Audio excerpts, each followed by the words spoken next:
In today's lesson, we're going to be looking at force vectors. On the screen, you see a force vector that has a magnitude of 17 newtons. That is the amount of force that is being applied. It also has a direction. The direction is 25 degrees counterclockwise from the x-axis. Remember, this would be the x-axis, this would be the y-axis. It also has a sense which is up and to the right.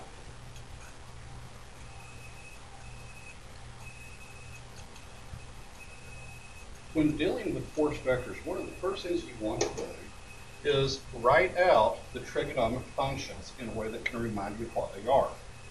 What I use is some old hag caught another hag tripping on acid, or sine equals opposite over hypotenuse. Cosine equals adjacent over hypotenuse, and tangent equals opposite over adjacent. The next thing you need to do is label your force vectors. As I said, remember, this is your y-axis, this is your x-axis.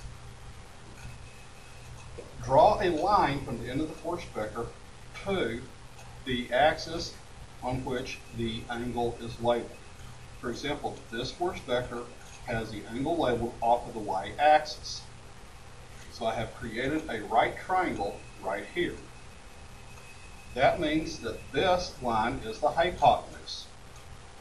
The line that is opposite of the angle is going to be labeled opposite, and the line that is touching the angle is going to be adjacent.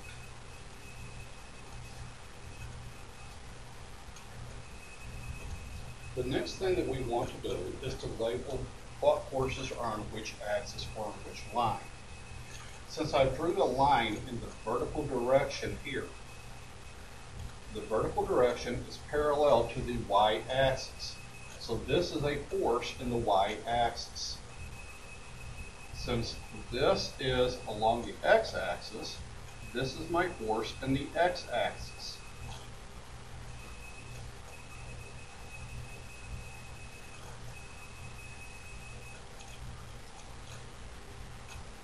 Now, once you have the forces labeled, it's time to start working out the math. I personally like to start working with the sine opposite hypotenuse. Right here I have opposite. I already know my hypotenuse is 17 newtons.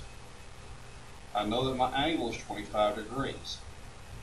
So if I use the formula, sine equals opposite over hypotenuse, or sine of theta equals opposite over hypotenuse, I can continue along and say that sine of 25 degrees equals force sub AY divided by 17 newtons. The force sub AY here replaces the opposite and comes in here. 17 newtons is the hypotenuse. 25 degrees is my angle. One way to solve this problem is to set it up as a proportion. When you have it this way, all you have to do is cross multiply. 1 times f sub AY and 17 times sine of 25 degrees. When you do that, you have f sub AY equals 7.18, or approximately 7.2 newtons. To continue along with the same thought process, we do the same thing for the force in the x, except that this time I'm going to use cosine adjacent hypotenuse. Because I have my adjacent, I have my hypotenuse, and I have my angle. We know that adjacent is f sub ax, so we're going to be solving for f sub ax. To do that, cosine equals theta divided by, cosine of theta equals adjacent divided by hypotenuse. Substitute in my values. Cosine of 25 degrees equals f sub ax divided by 17 newtons. Set that up as a proportion. So cosine of 25 degrees equals f sub ax divided by 17 newtons. cross multiply 1 times F sub AX, 17 newtons times cosine of 25 degrees. And the answer comes out to be F sub AX equals 15. Morning, teachers. If I can have Mrs. Scott, 15.4.